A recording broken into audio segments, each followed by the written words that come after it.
Speaking of popular parks in Kenya, Amboseli, crowned by Mount Kilimanjaro, Africa's highest peak, is one of the popular parks.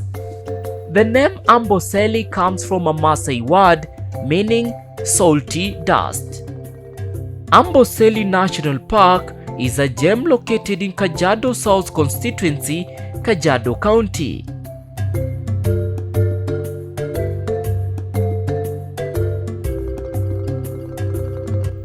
It is 39,206 hectares ecosystem that spreads across Kenya-Tanzania border. The park is not only a breathtaking place, but also a home to more than 400 species of birds and more than 50 species of mammals. Some of the bird species found here include ostrich, vultures, crown-crested bird, flamingos, just to mention but a few. To balance the equation, I must mention some of the mammals found here. Oh yes, let's begin with King Lion. During the day, King Lion and the family are mostly on relaxing mood. Other mammals include the indigenous Maasai giraffe, zebras, wildebeests, antelopes, buffaloes, hippos, and elephants.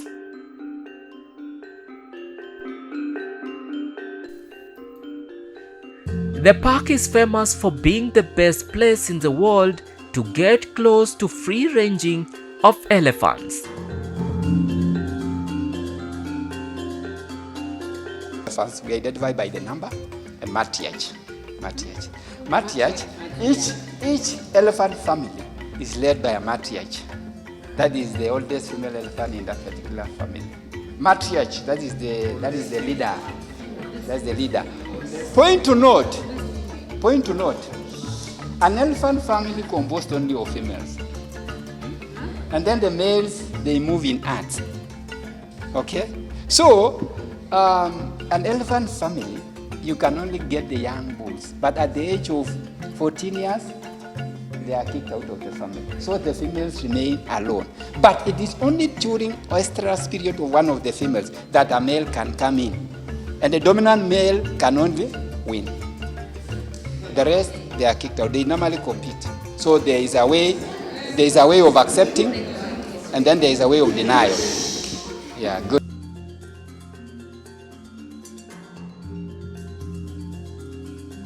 Amboseli was a home to Echo, the most researched elephant in the world, and the subject to many books and documentaries, followed for almost 4 decades by American conservationist Dr. Cynthia Moss. Echo died in 2009 when she was about 60 years old.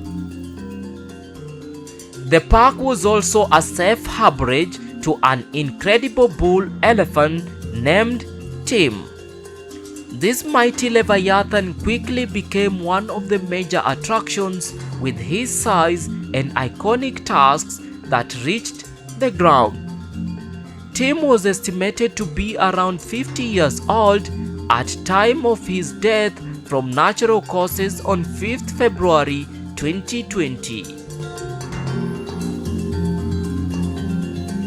Amboseli beauty was nearly threatened by a 2-year prolonged drought, which warders say was the worst in history of the park since its establishment.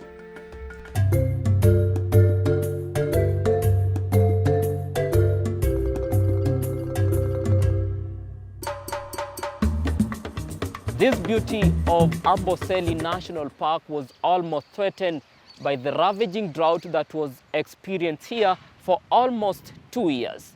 More than 6,093 wildlife lost their life here at Amboseli National Park. This represented 20 species of wildlife. These included 127 elephants, 3,872 wildebeests, 1,395 common zebras, 131 Thompson's gazelle, 174 Grant's gazelle, 106 impala, 52 buffaloes, and 93 endangered Maasai giraffe.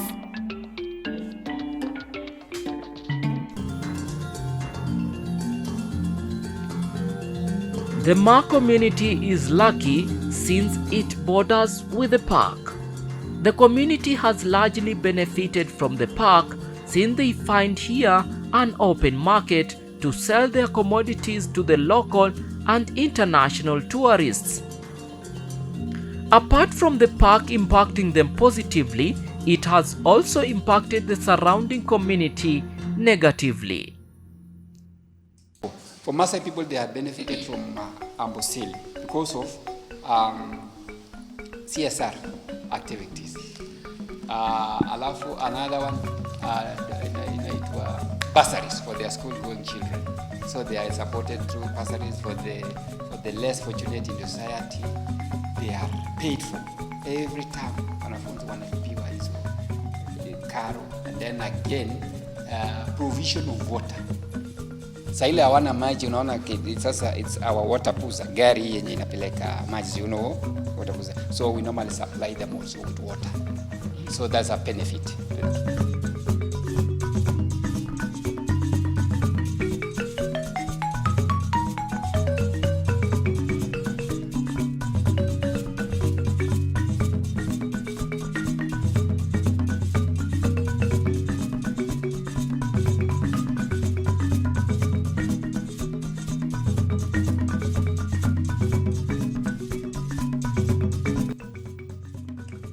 In terms of conservation, the park has come a long way just to see that flooding, which has been a menace here, is curbed.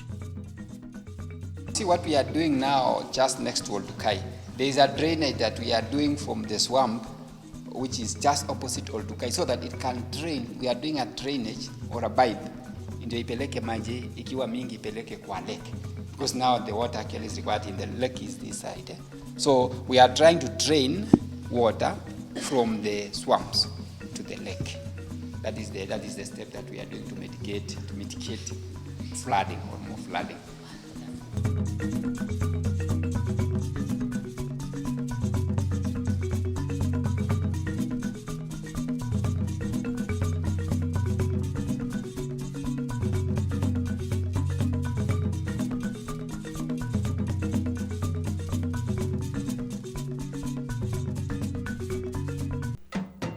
Talking of technology, Amboseli National Park has not been left behind, since it has a technological way of tracking animals. We have done collaring. Let me talk. When you do collaring of wildlife, particularly elephants, we have done collaring. You are able to monitor their movement patterns. If they are the notorious ones, and we get to know now this elephant is moving to community land or the crops where there is a concentration of crop plantation. Through collaring, that is a way of now the technology that we have employed. You are able to know actually the notorious elephants moving outside the park, so that you can easily get to know how you can easily drive them before they get into the community land. You see collaring, it helps you in establishing the global positioning system coordinates, GPS. So hata ukiwa kwa ofisi unakaa hivi utajua indofo iko pale ile. You are able to see from the com through collaring. So in terms of technology, collaring